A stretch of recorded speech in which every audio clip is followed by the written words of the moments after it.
Ignition sequence starts.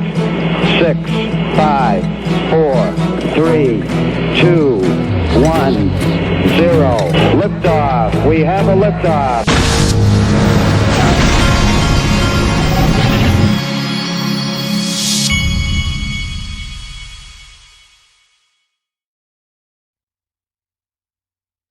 Hey everybody, this is the Digital Asset Investor, and this time of year is so frustrating for me because I find myself it's the only time of year where I find myself trying to figure out where I can spend hundreds of dollars just because. And it's very frustrating. I don't ever know what to get my wife. Normally my kids are very clear about what they want. Sometimes they're not. Now that I have a 13-year-old teeny bopper, he's so cool that it's hard for him to even tell you anything, much less what he wants for Christmas. But I'm sure we'll figure that out too. But it's just a very frustrating thing, the idea that you're just trying to come up with things to spend money on when you really don't even want to spend it, and most people don't need anything. So, but that is the predicament that we're in here. And at the same time, I've got this elf in my house, and he keeps popping up everywhere, gets in my stuff, and it's just one big nightmare. Now, don't get me wrong, I do like Christmas. I like Christmas movies. I'm not a Grinch when it comes to Christmas, and I don't mind spending the money on my family and all of that. I don't mind doing that.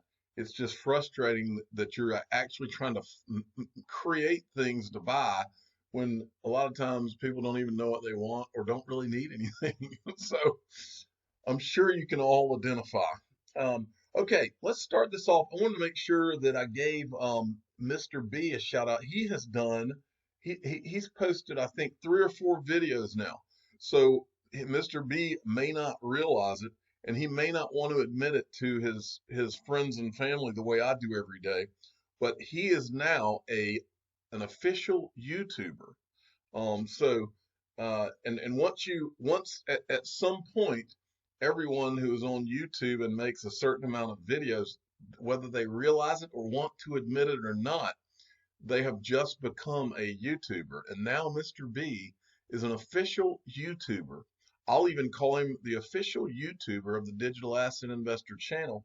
And the other thing that's going to happen for him that he doesn't realize yet, or he may realize it, but all of a sudden, and my 7-year-old said this the other day, he said he wanted to start a YouTube channel because his daddy is cool and he's not. And so all of a sudden, Mr. B may never have been cool in his entire life, but now you're about to become cool in the eyes of your children, probably not your wife. So welcome to the cool world. It doesn't feel that way every day, but you're cool now since you're a YouTuber. And really, that's something I don't think I've ever talked about on this channel, but the people in my town, the kids of the grown-ups probably are like, what is he doing? But the kids, they think my being a YouTuber is the greatest thing ever. And so they love listening, and I'll give a shout out to, you know who you are, the children of some of my friends. A lot of times we go and eat Mexican on a Sunday afternoon. You know who you are. You're listening, and I am the Digital Asset Investor. All right. Okay, let's move along here. There's a lot of really, I would call it random pieces of news, but they're all important to either Ripple or digital assets, and so let's hit them all. XRP Crypto will send me 3 pieces, as he usually does, a lot of good stuff. Christian, now all of you football fans are going to really be sick. You're going to be sickened with me for mispronouncing some famous football player's name, but I'm about to do it. Cristiano Ronaldo's soccer club, Juventus, now has its own cryptocurrency, JUV. Fans can buy JUV via Socios.com's app and get the right to vote on certain club decisions. Juventus partnered with sports-focused blockchain Socios.com. So soccer players are now about to enter the digital asset space. We've already seen some of them with the Bitcoin logo on their jerseys. And then Ripple's on-demand liquidity ODL platform has been reporting heightened transactions on cryptocurrency exchange Bitso while facilitating XRP MXN trades. There's an increased USD PHP on-demand XRP volume, which was noted. And this is an article from AMB Crypto, but he summarized it so well, I don't even have to go into it, and that's what I love. XRP Crypto Wolf, that's three. He knocked it out of the park today. Three good ones. Commerce Bank, Credit Suisse, UBS carried out the first transactions on Deutsche Bank, Deutsche Börse, and HQLAX's DLT security lending platform, which uses R3 Corda. It was launched by R3 and uses Corda DLT to provide liquidity and collateral management products. All right, I'm moving through these pretty fast because there's just a lot of just random different pieces of news. From Bank XRP, introducing XRP Ledger version 1.4.0 introduces several new features and overall improvements to the code base, including the deletable accounts amendment, which allows users to delete XRP Ledger accounts and recover some of their account base reserve. Now, this is Greek to me when they start posting articles like this. I went and looked at it, but what I would like to know out of this, if anybody knows, please let me know. I do know that XRP has had I think it's 20 XRP reserve. In other words, if you open an account, let's say with a Toast wallet, and you fund it with say 100 XRP, you will not be able to get but 80 XRP out of that wallet. It'll keep 20 XRP on that wallet as a reserve, and it won't let you remove them. I think this might have something to do with that, because I've heard talk of them getting rid of that 20 reserve XRP thing. So I'm sure if it's not going to happen now, it's going to happen in the future. CoinDesk had two articles they put out today that I found interesting. SoFi, which that is this company here, SoFi, a company with a mission to help our members to get money right, has been granted a BIT license by the New York Department of Financial Services, allowing it to provide crypto trading services to New Yorkers. These things are not easy to get. It's like getting a cab license or something. I mean, New York has made it as tough as possible for people to actually open a business in their state. I'm sure that's just doing lovely for their taxes to make it that difficult for businesses. If you want to learn how to have a positive environment for businesses, look no further than states like Texas.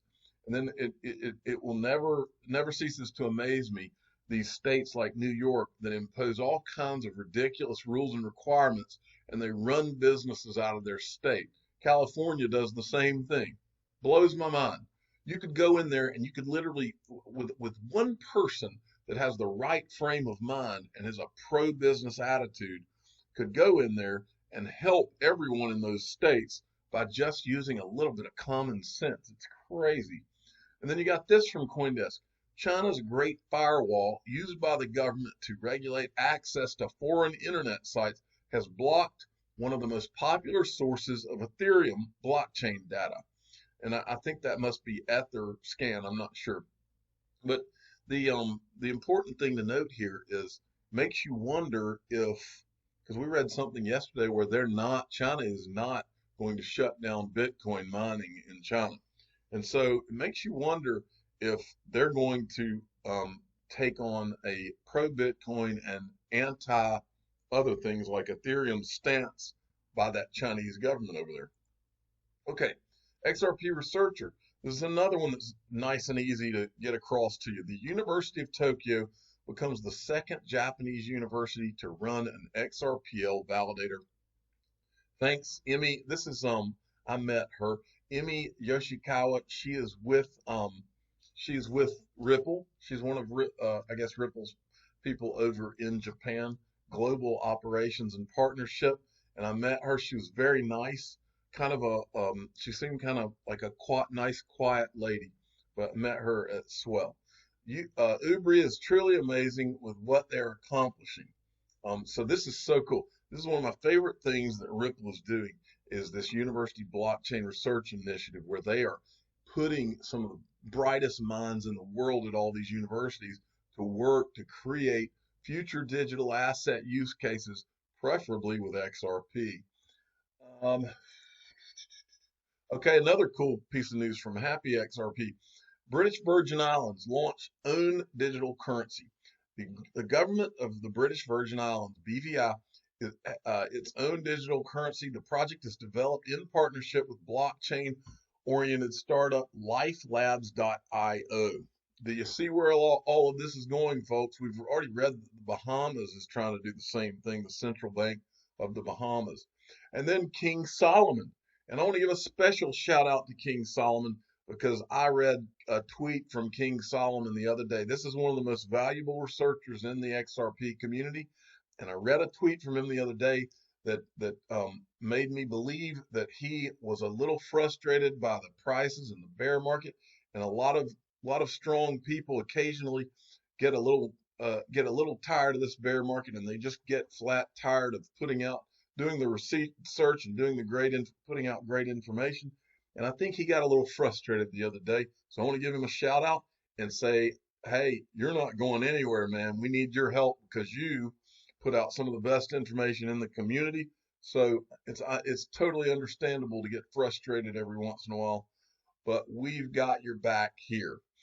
He puts this out today, Finastra, RippleNet, XRP joins World Economic Forum to drive change across financial services and world trade, break down industry silos and foster financial inclusion, level playing field. They're reinventing the global financial infrastructure.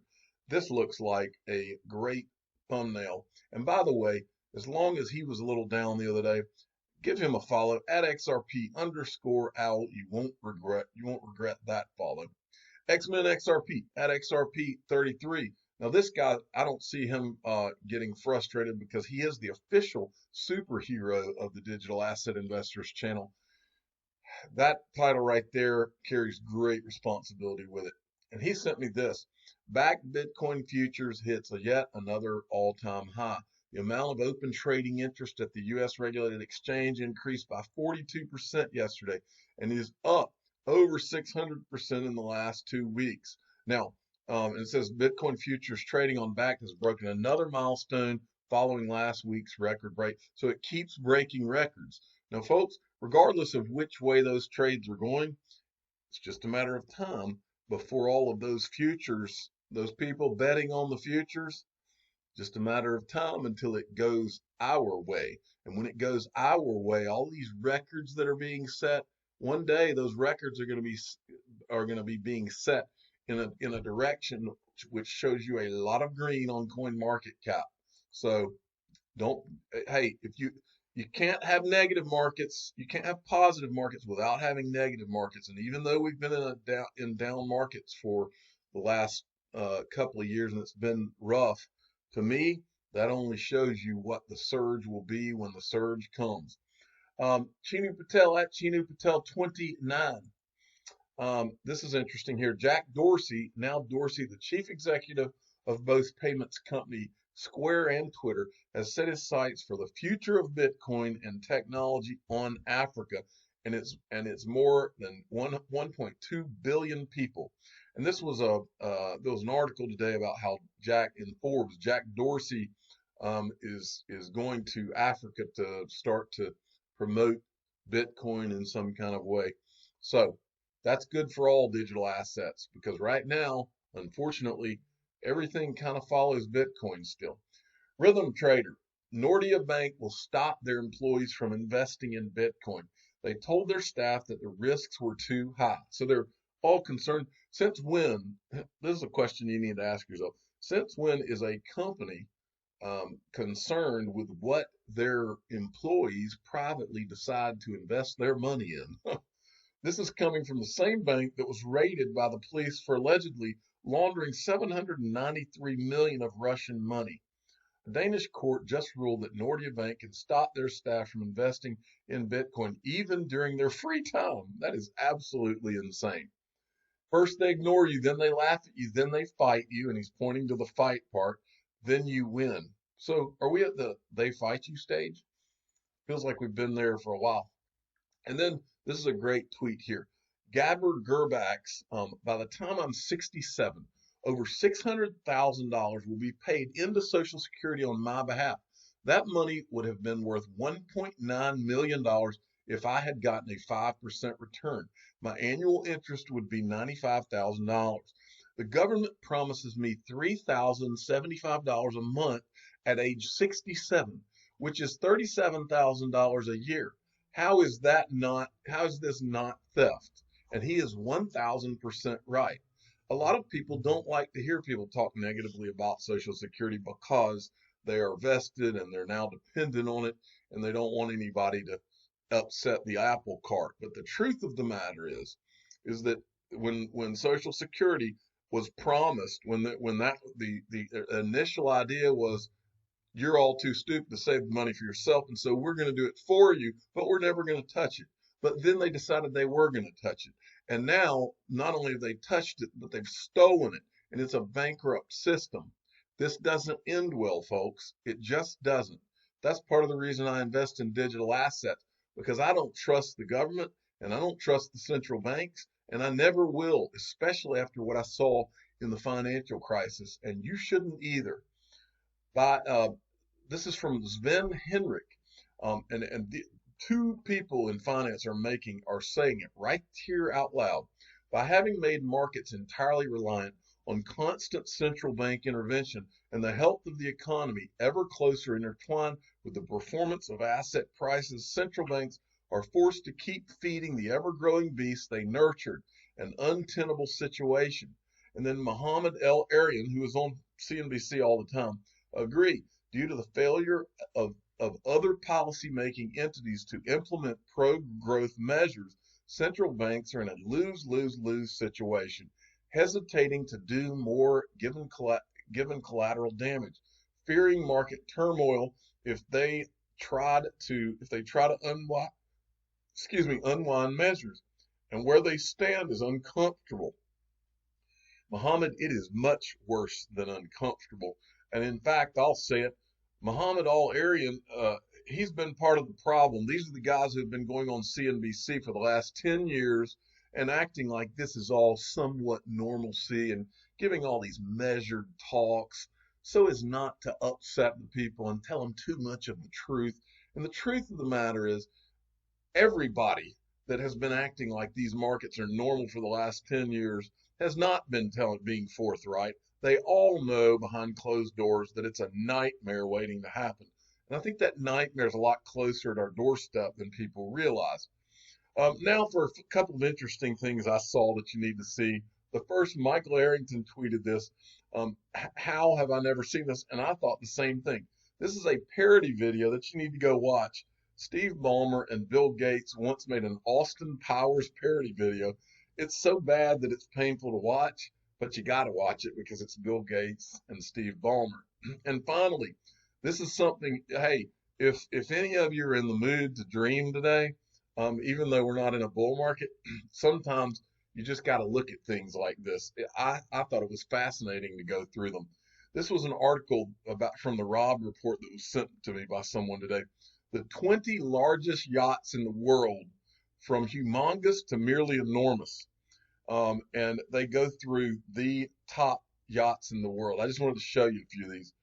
There's one, there's another one. Just imagine what it's like to just be able to be on one of these just for a night, much less own something like this. Dubai, Dilbar, Lursen. Let me see if I can find the one that I like the best. Topaz, Prince Abdulaziz. I'm sure a lot of these people are princes and kings and everything else. This is a 468-foot, looks like a sailboat yacht or something. Whoa, look at that one. I mean, that looks like a freaking ship, 459 feet. I'm the digital asset investor. I'm not an investment advisor. This is for entertainment purposes only. Please subscribe and hit the like button and tell your friends and family that the digital asset investor does not even want a yacht and would not waste my money on a yacht. I've got other plans. Thank you for listening.